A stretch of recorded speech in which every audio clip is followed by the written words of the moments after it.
Congress party के लिए बहुत खुशी की बात है कि आज हमारे बीच में पूर्व सांसद, एक बहुत ही जाने माने शिक्षाविद, कार्डियोलॉजिस्ट और सोशल वर्कर के रूप में जाने और पहचाने जाने वाले पटियाला के पूर्व सांसद आदरणीय धर्मवीर गांधी जी अपने साथियों के साथ कांग्रेस पार्टी की जो विचारधारा है उसके साथ सम्मिलित होने के लिए आज यहाँ ऑल इंडिया कांग्रेस कमेटी के हेड ऑफिस पहुँचे हैं।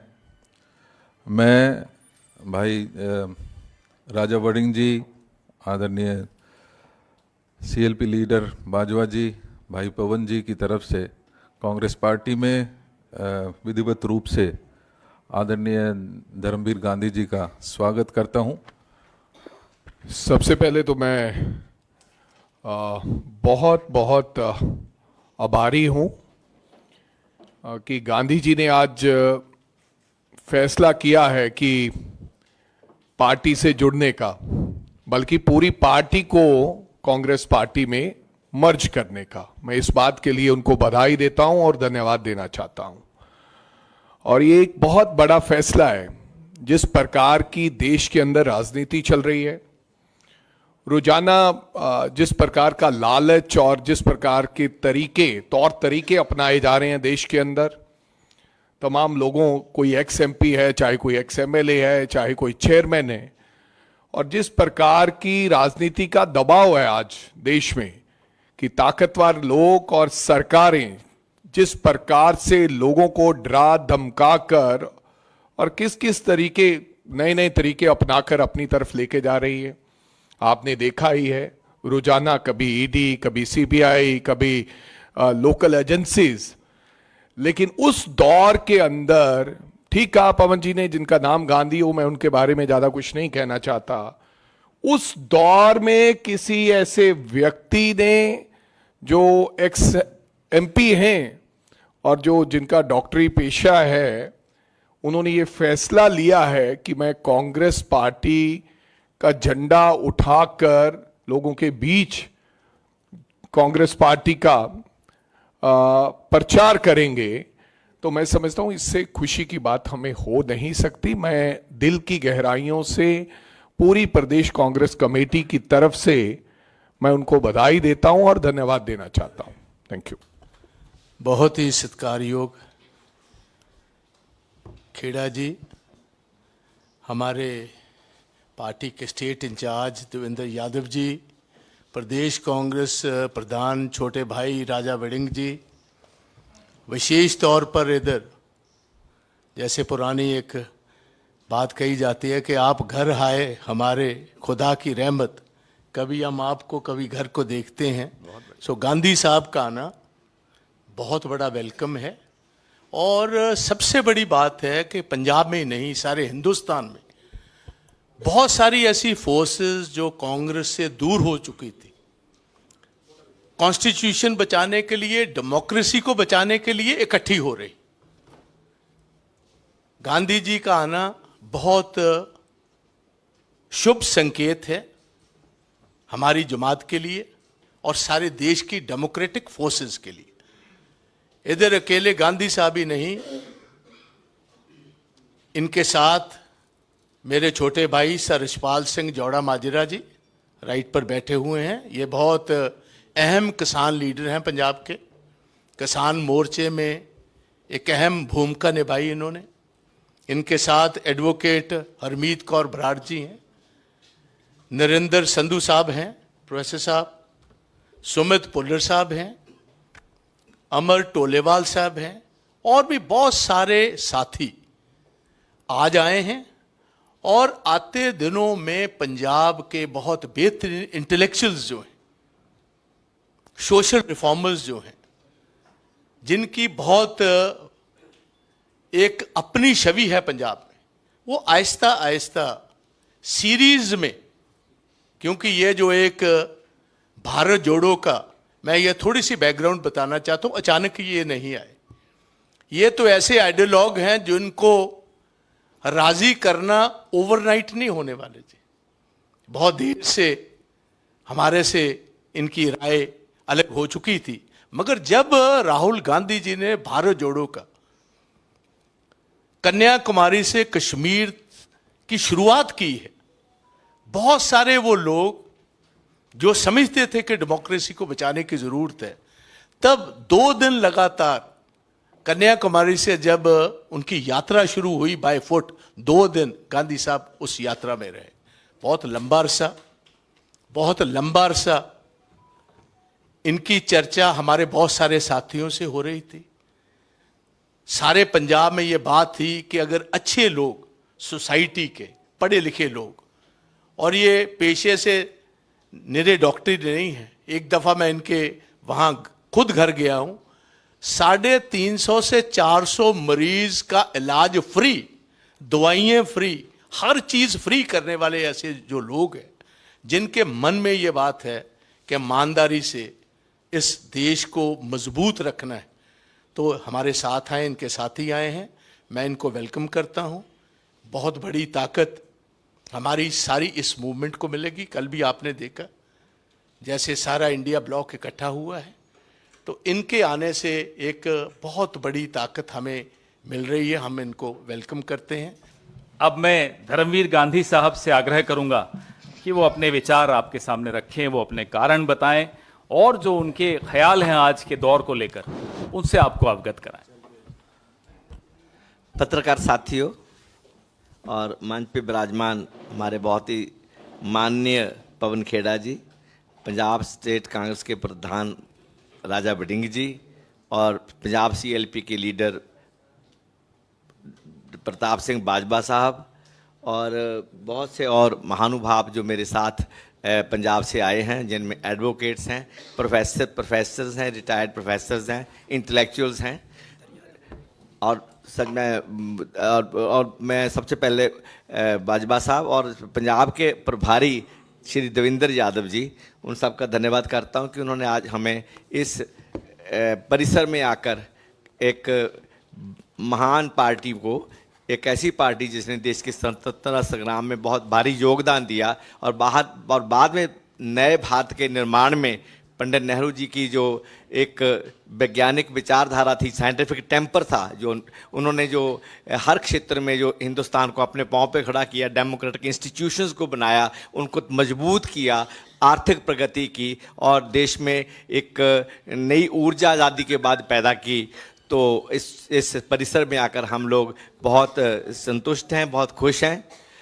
जहाँ तक मेरा ताल्लुक है, मेरा नाम डॉक्टर धर्मवीर गांधी है। गांव से आए थे, जो गांव की संवेदनाएं थी वो साथ लेके आए थे, मेडिकल कॉलेज में आए, डॉक्टर बने। विद्यार्थी जीवन से मैं सक्रिय राजनीति में चला गया।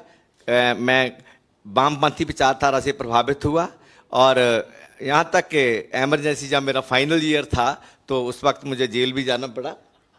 तो जेल से छूटकर MBBS किया, फिर MD किया, फिर कार्डियोलॉजी में मैं असिस्टेंट प्रोफेसर के बतौर रिटायर हुआ गवर्नमेंट मेडिकल पटियाला से। जब कुछ अंदर आग होती है ना, तो जब भी समाज में हिलजुल होती है तो आपका जो दिल है, जो जिसके दिल में आग है, वो आग बाहर निकलती है, वो धधकती है वो। और जब 2011-12-13 में जो अन्ना आंदोलन चला, तो मेरे को ऐसे लगा कि जब सारी दुनिया सड़कों पे है, हवा का एक नया ठंडा झोंका आया है, देश बदल रहा है, समाज बदलेंगे, देश बदलेंगे, नई राजनीति करेंगे, एक लोगों की बात करेंगे, इंट्रा पार्टी डेमोक्रेसी होगी, स्वराज होगा और एक नई राजनीति शुरू होगी, पारदर्शी राजनीति का युग आया है। तो मैं अपना क्लिनिक बंद करके I just joined the party, आम आदमी पार्टी। पर मैंने बहुत जल्दी देख लिया कि आम आदमी party is not the party of my ideals. ये मेरे आदर्श की पार्टी नहीं है। जो जहाँ चला है, जैसे चल रहा है, जिस तरह पार्टी चल रही है, कांग्रेस में तो किसी बाकी पार्टी में तो जो हाई कमांड कल्चर या VIP कल्चर आने में दशकों लगे हैं, डिकेड्स लगे हैं, और यहाँ तो 2-3 साल में वो जलवा देख गया, 2 साल में जलवा देख गया। तो मैं आई सेड गुड बाई। मैं 14 में इलेक्ट हुआ और 15 फरवरी में मैंने इसको छोड़ दिया। उसके बाद मैं अलग अलग प्लेटफॉर्म में एक्टिव रहा, अपना डॉक्टर के तौर पर भी और सामाजिक कार्यकर्ता के तौर पर भी। आज जब राहुल जी ने ये भारत जोड़ो यात्रा शुरू की, तो क्योंकि मैं खुद राजनीतिक तौर पर मेरे में भी हलचल चल रही थी, उथल पुथल चल रही थी, तो मैंने देखा कि आज ये साधारण समय नहीं है, ये असाधारण समय है। They are not ordinary times, they are extraordinary times.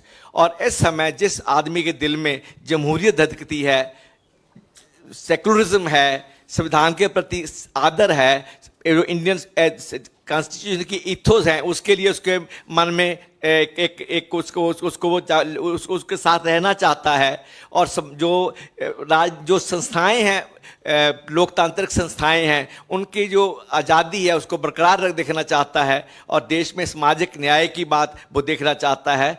तो ऐसे समय में जब ये सब कुछ खतरे में हो, और जब 2024 ना तो ये ऑर्डिनरी टाइम्स हैं और ना 2024 का इलेक्शन ऑर्डिनरी इलेक्शन है, देश का इतिहास लिखे जाने वाला है। देश ने किधर जाना है, कौन सी दिशा अख्तियार करनी है, किस दिशा में जाना है, वो एक बहुत महत्वपूर्ण इलेक्शन है। तो ऐसे समय में हम मेरे जैसे लोगों के लिए, जो जब से जवानी में पैर रखा है तब से ही वो एक सोच में सोचते रहे हैं, तो चुप रहना, साइड्स ना लेना, या ठीक साइड ना लेना बहुत इंपॉर्टेंट सवाल है। I want to be seen on the right side of history in 2024 in the coming elections. मैं इतिहास के सही रास्ते और जो दुरुस्त रास्ता है उसकी साइड पे खड़ा होना चाहता हूं। That's why I am with Congress, that's why I am with Congress. और जो देश की हालत है, तो उसमें आप सब जानते हैं किस तरह जो धार्मिक ध्रुवीकरण है, उसका जो बोलबाला है, जैसे देश को बांटा जा रहा है, नफरत का माहौल पैदा किया जा रहा है, जिसमें दो स्लोगन जो जिसने सबसे मुझे प्रभावित किया वो था कि नफरत के बाजार में मोहब्बत की दुकान, और दूसरा था डरो मत, जो देश में दहशत का डर का एक वातावरण पैदा किया था इस पर मौजूदा पॉलिटिकल डिस्पेंसेशन ने, मौजूदा निजाम ने। जो देश सहमा हुआ देश था, सहमा हुआ विपक्ष था, आम लोग सहमे हुए थे, उसको जो नारा दिया डरो मत, इट अफेक्टेड मी रियली। और सच में लोगों ने डरना बंद कर दिया मौजूदा सत्ता से। तो ये दो तीन बातें थी। तो जब राहुल जी ने जब कॉल दिया, I reach Kanyakumari, stayed there for 2 days, फिर मैंने पंजाब में ज्वाइन किया, देन मैं जम्मू कश्मीर में, वहाँ 3 दिन रहा मैं कश्मीर में। I from start to end I was emotionally physically associated with Bharat Jodo Yatra and then Bharat Jodo Nyay Yatra again in different forms. So ये सारा कुछ एक थोड़ा प्रसंग है। तो देखो, एक तो मैंने पहले बोला है कि जो रिलीजियस पोलराइजेशन है, जो समाज को बांटने वाली है, देश को तोड़ने वाली है, that has to be fought. और मैं कहता हूं कि this is a war which has to be fought and I am going to fight this war. Election no election, MP no MP, ticket no ticket, that's not the question at all. It was never from my childhood till date. ना ये आम आदमी party join करने के समय था और ना ये आज है। I want to make it clear to media people and to the Congress party also. Congress does not need me. I need Congress because I have something inside me which is burning every time कि देश किधर जा रहा है। मैं जब पैदा हुआ था, मैं किस हवा में पैदा हुआ था, और आज जो हवा है वो कैसी हवा देश में चल रही है। This is what Gandhi is. This is what Dharamveer is. सो ये माहौल है, रिलीजियस पोलराइजेशन का माहौल है, जो सेफ्रनाइजेशन किया जा रहा है, जो सोशल फैब्रिक है जो तोड़ा जा रहा है, उसको नष्ट किया जा रहा है, और जो धार्मिक ध्रुवीकरण है, ये जितना बड़ा खतरा है, और इकोनॉमिक डिस्पैरिटी, जो आर्थिक विषमता है, वो आसमान छू रही है। अब कोई किसी वक्त ना कि गरीब और अमीर का एक कोई प्रोपोर्शन हुआ करती थी, इट इज डिसप्रोपोर्शन। पता ही नहीं है कि अडानी के पास कितना पैसा चला गया है, पता ही नहीं कि हिंदुस्तान के 200 परिवारों के पास कितना पैसा है, और बाकी 70-80% लोग किस हालत में जी रहे हैं। जो आर्थिक विषमता है, और जितना बड़ा ये सवाल है, और जिसको अक्सर हमारे दो के साथ राहुल जी ने बड़ा टाइमली, और जब लोगों का ध्यान इस तरफ नहीं था, जिस स्लोगन खड़ा किया था, तो वो it was a very indicative, very descriptive slogan था। I was quite impressed with that also. And thirdly, complete sell out of the national assets, जो लोगों की संपदा है, जिसमें मेरे बाप का हिस्सा है रेलवे में, मेरे पिताजी टीचर थे, हमारा हिस्सा है, मेरा हिस्सा है देश की संपदा में। उस संपदा को जिस तरह करोड़ों के भाव बेचा जा रहा है कॉर्पोरेट सेक्टर को, that is totally unacceptable, not only for me, for every that person who has stake in this country, जिनका स्टेक है इस देश में, इस देश के भविष्य में, इस देश के अब सियासी आबोहवा में भी और दूसरी तरह भी।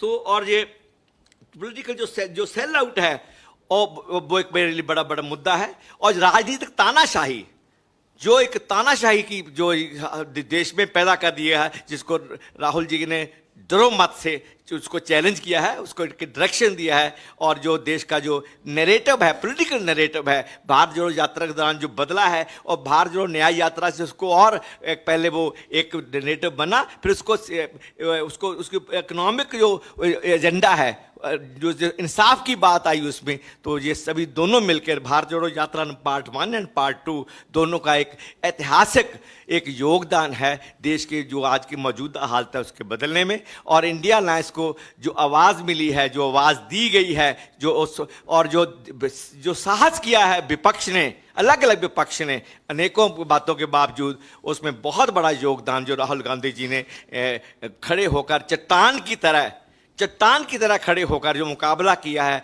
जो पॉलिटिकल जो मौजूदा सत्ता थी, उसका बहुत बड़ा योगदान है। तो मैं उससे भी प्रभावित रहा। तो अगेन मैं एक बात कहना चाहता हूं कि these are not ordinary times and 24 is not the ordinary election. And ये जंग है जो हम लड़ेंगे और हर हालत में लड़ेंगे, पूरे जोर से लड़ेंगे।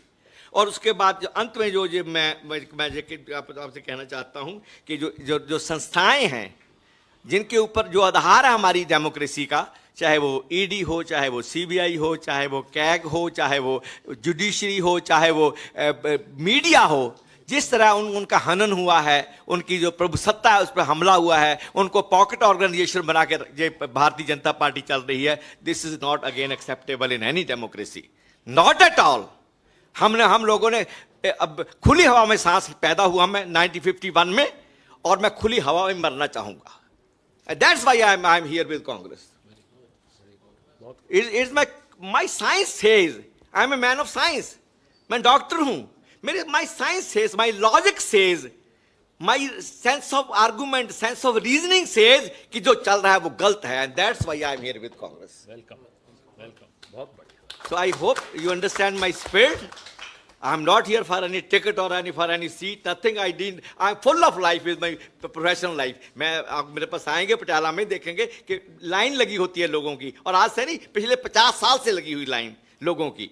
I am full of life, मैं जिंदगी से भरपूर हूँ, भरा हुआ हूँ जिंदगी से, बट स्टिल I feel कि more than a doctor, I have a duty towards my people, towards future generation. हम आने वाली नस्लों के लिए जवाबदेह हैं। मैं जवाबदेह हूँगा नस्लों के लिए कि जब देश को इस तरफ ले जाया जा रहा था, बांटा जा रहा था, लड़ाया जा रहा था, तबाह किया जा रहा था, बेचा जा रहा था, तो गांधी कहाँ था? और गांधी इतिहास के इस मोड़ पे हिस्ट्री के सही पास से खड़ा होना चाहता है। Thank you very much.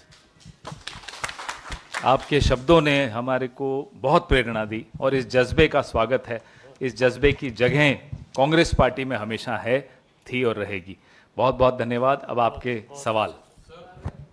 बहुत अच्छे आपने बहुत जल्दी आम आदमी पार्टी के विचारधारा को देखा, समझा, और आपका मोह भंग हो गया। Yes sir. आप तो डॉक्टर भी हैं, शिक्षाविद भी हैं। हाँ जी। आपसे इतनी बड़ी भूल कैसे हो गई पहचानने में? और अगर आपने अपने आप को करेक्ट कर लिया है कांग्रेस में आके, हाँ जी। तो पंजाब के जीते हारे सभी लोगों को कांग्रेस ज्वाइन करने की अपील करेंगे आप?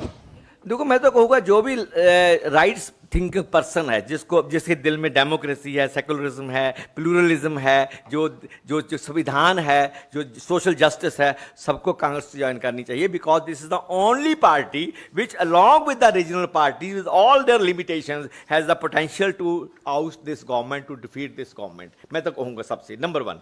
नंबर 2, मैं कैसे मार कैसे खा गया? कल मैंने मार नहीं खाई, इतने घाघ लोगों ने मार खाई, और देश में हजारों लाखों लोगों को लगा कि ये तो नई हवा का झोंका है, ठंडा झोंका आया है, और जो हम वेट कर रहे थे, इनकलाब आ गया कि नई राजनीति की शुरुआत होने वाली है, एक स्वच्छ राजनीति की, पारदर्शी राजनीति की, जवाबदेह राजनीति की। वो लोगों ने धोखा खाया, तो मैंने भी खाया। पर मैंने वो सबसे पहले पंजाब में मैंने करेक्ट किया। मैं फरवरी 2 जो पहली एनसी की मीटिंग, जहाँ प्रशांत जी और जोगिंदर जी को इन्होंने बड़ा ही मतलब उनको जलील करके बाहर निकाला। मेरे को कुछ नहीं बोला था। आई वॉज CLP, मैं कांग्रेस का लीडर था, मैं आम आदमी पार्टी का लोकसभा में। कांग्रेस मैं I was leader of the party इन लोकसभा, मेरे से अरविंद जी कोई लड़ाई नहीं हुई। आई एम नथिंग टू से on personal ground with him, but जिस तरह उसने जलील किया और परेशान और आउस्टर किया, तो जो इंट्रा पार्टी डेमोक्रेसी का जिसकी मेरे मन में बड़ी था कि यहाँ बात सुनी जाएगी, बात कही जाएगी, हम लोग मिलकर नया हिंदुस्तान बनाएंगे, वो सपना टूट गया। And I said good by in February 2015। 14 में चुन के आया मैं मई 14 में, 15 फरवरी में निकल गया। बाकी लोगों को निकाला गया है पंजाब में। डॉक्टर साहब हेलो, हाँ जी, हाँ जी, हेलो। ਹਰਿੰਦਰ ਸਿੰਘ ਖਾਲਸਾ ਤੁਸੀਂ ਪਹਿਲੇ ਉਹ ਲੀਡਰ ਸੀ ਜਿਨ੍ਹਾਂ ਨੇ ਇਹ ਕਿਹਾ ਸੀ ਕਿ ਭਗਵੰਤ ਮਾਨ ਸ਼ਰਾਬ ਪੀ ਕੇ ਆਉਂਦੇ ਨੇ ਜਾਂ ਮੁਸ਼ਕ ਆਉਂਦੀ ਹੈ। These are small। ਮੇਰਾ ਸਵਾਲ ਪੂਰਾ ਹੋ ਰਿਹਾ। जितना बड़ा कंटेक्स्ट नहीं, मैं तो बताया जितना बड़ा कंटेक्स्ट आज दी ज्वाइनिंग दा भगवंत मान दी शराब captain the RUSA, there is no place for them। ना ना ना ना ना सर, गांधी जी। नहीं नहीं नहीं, मैं it liquidates the importance of my joining party। भगवंत मान दी शराब दा मेरे वास्ते कोई प्लेस नहीं, पर्सनल इशू है। गांधी जी। कैप्टन की रूसा पर्सनल इशू है, नॉट फॉर मी। ਪੰਜਾਬ 'ਚ ਬਦਲਾਅ ਹੋਇਆ ਡਾਕਟਰ ਸਾਹਿਬ, ਸਵਾਲ ਮੇਰਾ ਇਹ नहीं, नो बदलाव एट ऑल, नो बदलाव। गांधी जी, आपने कहा कि मैंने कांग्रेस पार्टी को ज्वाइन किया खुली हवा में सांस लेने के लिए। हाँ जी। नहीं लगता है कि आप चुनाव के वक्त में खुली हवा में सांस लेने के लिए कांग्रेस का दामन थामा? Not at all, not at all. It is open to you. They may not. I not bother at all, because this is not an age to do active parliamentary politics. Yeah, electoral politics. I'm 74. I have diabetes. I have coronary artery disease. मेरे stent डला हुआ है. एक आंख की मेरी रोशनी नहीं है. I am blind by one eye for the last 15 years, and I have diabetes. I am hypertensive with coronary artery disease. Moreover, I am full of life. I don't want life in Congress. I am in Congress for some different reasons, for historical reasons. Doctor साहब, अरे हो गया। एक doctor साहब, आपने कहा है कि आपके कांग्रेस में आने का टिकट या लोकसभा चुनाव से लेना देना नहीं है, certainly not. लेकिन अगर आप जैसे शख्स को अब जब कांग्रेस लेकर आई है, आपको अगर कांग्रेस लोक पटियाला से लड़ने की जिम्मेदारी देना चाहती है, तो क्या आप इसके लिए तैयार हैं? देखिए, अगर कांग्रेस समझती है कि मेरे को महारानी परनीत कौर जो कैप्टन साहब के वाइफ हैं और जिनसे पहले मेरा मुकाबला हुआ था, कि I am the right kind of person to contest her and defeat her, not because she is महारानी and I have done it already, because she is in BJP, she is with the politics which is anti-people, anti-country, anti-democracy, which I don't like. I will defeat her not as महारानी Preneet, defeat her as a BJP candidate. आप That's तैयार all. हैं, लड़ाई के लिए आप तैयार हैं? Yes, if I get a chance, in spite of my limitations, health limitations, family limitations, and age limitations, मैं कहता हूँ ये जंग है जो लड़ूंगा और लड़ी जाएगी। एक सवाल और आपकी परमिशन से, आपने कहा कि आप इतिहास में सही जगह पे खड़े होना चाहते हैं। Very right. तो जो आपकी पुरानी पार्टी थी आम आदमी पार्टी और उसके नेता अरविंद केजरीवाल, Yes. वो इतिहास में आज कहां खड़े हैं आपके मुताबिक?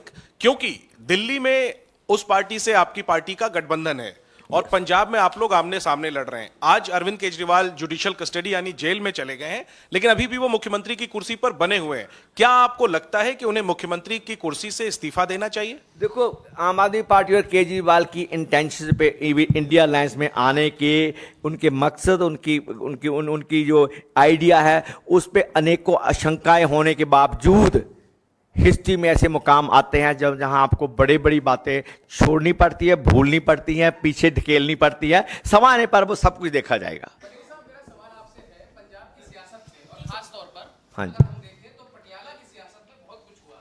यस, परनीत कौर जी ने मन की बात सुनी और वो बीजेपी में चली गई, आपने दिल की बात सुनी, आप कांग्रेस में आ गए। Right sir. जब नवा पंजाब आपके साथ है, तो इस इलेक्शन में नवा पंजाब कैसे बनाएंगे? क्या तैयारी देखो, वो कैसे- वंस आई एम बड़ी साहब, हाँ जी, क्या बोला है? नवा पंजाब आपके साथ है? What do you mean by नवा पंजाब? ये नवा पंजाब इनकी पार्टी बनाई थी। अच्छा, you are talking about the party. देखो, बात ये है, मैंने पहले भी कहा है कि इस दौर में आपके सामने है गांधी साहब, उन्होंने अपनी भावनाएं ये भी कहा कि मैं जरूरी नहीं है कि यहाँ चुनाव लड़ने के लिए आया हूं।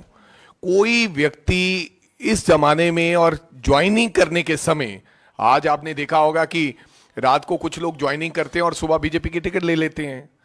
और जिस प्रकार से उनको लाया जाता है वो भी आप जानते हैं, और जिन भावनाओं के साथ गांधी जी ने कहा है, मेरे को लगता है कि हमें ऐसे लोगों की जरूरत थी, ऐसे नए पंजाब की। और ऐसे मेरे को गांधी साहब से हम लोग पंजाब, मैं नहीं हूं, बहुत सारे ऐसे लोग हैं जो प्रेरित थे, क्योंकि उनका व्यक्तिगत जो काम करने का तरीका, लोगों से आने जाने का तरीका, जिस तरीके से वो सोशल वर्क करते हैं और ना कुछ चाहते हुए, that's a very I think अच्छी बात। और मेरे को लगता है कि इनके आने से पार्टी में बहुत और मजबूती आएगी, लोग ये समझेंगे। क्योंकि पता क्या है, आज जो ज्वाइन करके चले गए बहुत ट्रोल कर रहे हैं। कुछ तो ऐसे थे जो आम आदमी पार्टी में चले गए 6 महीने पहले, उन्होंने आम आदमी पार्टी ने टिकट देके एमपी बना दिया, फिर बीजेपी ने अभी टिकट दे दिया, वो 6 महीने बाद बीजेपी में आ गए।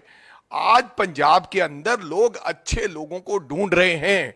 लोगों का ये मानना है कि ये बहुत जो गंदी राजनीति हो गई है, जिस प्रकार से बीजेपी और ये लोग कर रहे हैं कि इधर आए 3-3 बार पार्टियां लोग बदल गए, लेकिन लोग ऐसे चेहरे चाहते हैं, लोग गांधी साहब जैसे लोगों को पसंद करते हैं।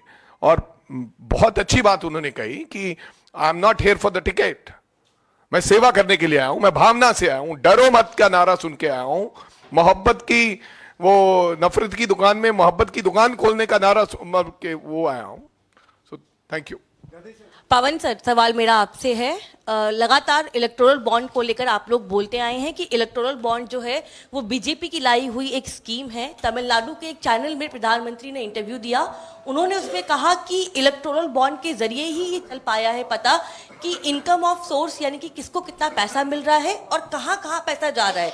और उन्होंने इस बात का भी जिक्र किया कि जो लोग इलेक्टोरल बॉन्ड पे सवाल खड़े कर रहे हैं, आने वाले दिनों में उनको पछताना पड़ेगा। आज बोल रहे हैं, अदालत में इनके अधिकारी खड़े होकर कितनी कोशिश की कि ये सूचना बाहर नहीं आए।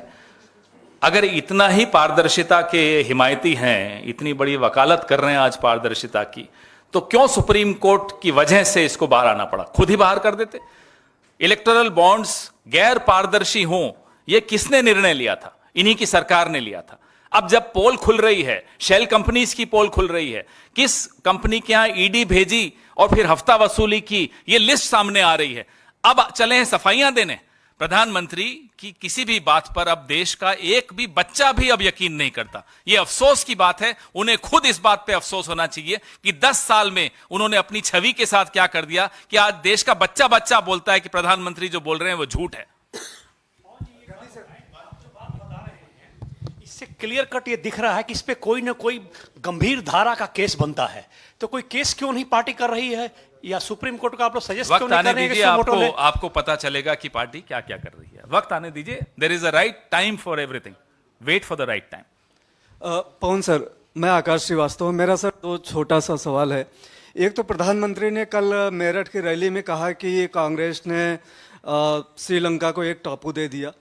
वो 10 साल शासन में रहे हैं प्रधानमंत्री, तो आज इस मुद्दे को क्यों उठाया है? इस पर आपका जवाब सर। और सर एक और छोटा सवाल गांधी सर से। गांधी सर, आज जब आप कांग्रेस ज्वाइन कर रहे थे तो आपके दिमाग में ईडी, सीबीआई और इनकम टैक्स का ध्यान नहीं आया? नहीं आया, आएगा भी तो इट डजंट मैटर। देखिए, मेरे को बिल्कुल नहीं आया। जिंदगी में जीना काहे के लिए है? अगर इन बातों से डर के सच नहीं बोलना, जो हिस्टोरिकल टास्क है, जो एक इंटेलेक्चुअल को निभाना चाहिए, जो एक नागरिक को निभाना चाहिए।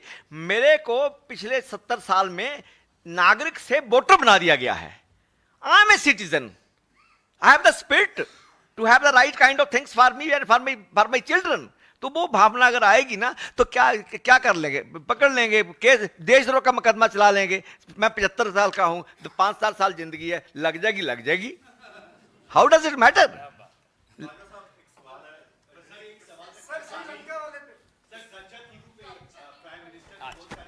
प्रधानमंत्री होमवर्क करके आते नहीं है। इन्हीं की सरकार में 2015 में इसी मुद्दे पर एक आरटीआई हुई। वो आरटीआई में अभी आपको सर्कुलेट कर देता हूं। उसमें लिखा है, this did not involve either acquiring और सीडिंग ऑफ टेरिटरी। इन्हीं की सरकार कह रही है कि ना कोई जमीन श्रीलंका को दी, ना उनसे कुछ लिया। इन्हें इतना समझ नहीं है कि अभी कुछ साल पहले इन्होंने बांग्लादेश के साथ इसी मैत्री को आगे बढ़ाते हुए जो बांग्लादेश चाहता था वो किया। इन्हें इतना नहीं पता कि 2014 तक इस आइलैंड के आसपास फिशिंग राइट्स थे। 2014 के बाद वो फिशिंग राइट्स क्यों चले गए, इन्हें जवाब देना है। कटघरे में इन्होंने खुद अपने आप को खड़ा कर दिया। और बेचारे जयशंकर जी, अब उनको मजबूरी है, उनको जवाब देना पड़ता है, उनको प्रेस कॉन्फ्रेंस करनी पड़ती है। जरा कोई जयशंकर जी से पलट के पूछ ले कि साहब आप तो चीन के एम्बेसडर रहे हुए हो, क्या हो रहा है? 4000 स्क्वायर किलोमीटर चीन ने कब्जा कर लिया, क्यों नहीं जवाब देते? क्या किया इन लोगों ने? बात चीन की हो रही है, चले गए श्रीलंका। न भूगोल की जानकारी, न इतिहास की जानकारी, न होमवर्क करते हैं, चले आते हैं साहब, कभी जो मुंह उठा के कुछ बोल देंगे और लोग मान जाएंगे। प्रधानमंत्री को शोभा नहीं देता इस तरह से हल्की बातें करना। ਕਿਸਾਨ ਇੱਕ ਵਾਰੀ ਫਿਰ ਚੰਡੀਗੜ੍ਹ ਕੂਚ ਕਰ ਰਹੇ ਆ। ਉਹ ਕਹਿ ਰਹੇ ਆ ਕਿ ਜਿਹੜੇ ਕਾਨੂੰਨ ਅਸੀਂ 3 ਵਾਪਸ ਕਰਾਏ ਸੀ ਉਹਨਾਂ ਨੂੰ 2 ਨੂੰ ਪੰਜਾਬ ਸਰਕਾਰ ਨੇ ਫਿਰ ਤੋਂ ਲਾਗੂ ਕਰ ਦਿੱਤਾ ਹੈ। ਮਾਈਕ ਇनको दो।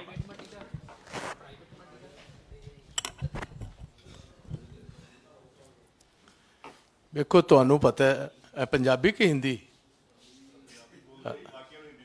अच्छा चलो, दिल्ली में सबको पंजाबी आती है, आप बोलो। अच्छा चलो, गल इस तरह मेरी चंगी तरह सुनो। पहले दिन तो ही इंडियन नेशनल कांग्रेस हिंदुस्तान की किसानी ना खड़ी। कोई कम ਜਿਹੜਾ ਮੋਦੀ ਸਾਹਿਬ ਨੇ ਨਜਾਇਜ਼ ਕੀਤਾ ਤੇ ਭਗਵੰਤ ਮਾਨ ਉਹਦੇ ਤੇ ਮੋਹਰ ਲਾ ਰਿਹਾ, ਅਸੀਂ ਉਹਨਾਂ ਨੂੰ ਇਸੇ ਗੱਲ ਕਾਰਨ ਹੀ ਤੇ ਅਸੀਂ ਇਹ ਗੱਲ ਕਹੀਏ ਕਿ we will have nothing to do with the AAP in Punjab. That's primarily that reason. ਤੇ ਇਸੇ ਗੱਲ ਕਾਰਨ ਹੀ ਅਸੀਂ ਜੋ ਇਹ ਕਰਨਗੇ ਅਸੀਂ ਉਹਦੀ ਵਿਰੋਧਤਾ ਕਰਨੇ, ਕਿਉਂਕਿ ਸਾਡਾ ਇਹ ਮੰਨਣਾ ਹੈ ਕਿ ਕਿਤੇ ਨਾ ਕਿਤੇ ਇਹ ਜਿਹੜਾ ਚੀਫ ਮਿਨਿਸਟਰ ਪੰਜਾਬ ਦਾ ਇਹਦਾ ਇਨਡਾਇਰੈਕਟ ਤਲਕ ਦਿੱਲੀ ਦੀ ਸਰਕਾਰ ਨਾਲ। ਇਹਨੂੰ ਥੋੜਾ ਜਿਹਾ ਘਰ ਜਾ ਕੇ ਵਿਚਾਰੋਗੇ, ਤੁਹਾਨੂੰ ਚੰਗੀ ਤਰ੍ਹਾਂ ਗੱਲ ਸਮਝ ਆ ਜਾਏਗੀ ਜਿਹੜੀ ਮੈਂ ਗੱਲ ਕਹਿ ਰਿਹਾ ਹਾਂ। ਮਿਹਰਬਾਨੀ ਜੀ। हो गया, इस पे अलग बात करेंगे। अभी तो शुरुआत है, आगे आगे देखो इस सरकार को कितने अगले 2 महीने में इतने झटके लग जाएंगे कि फिर तीसरा महीना तो ये देखना नहीं है इन्होंने, तो अभी बाद में बात करेंगे।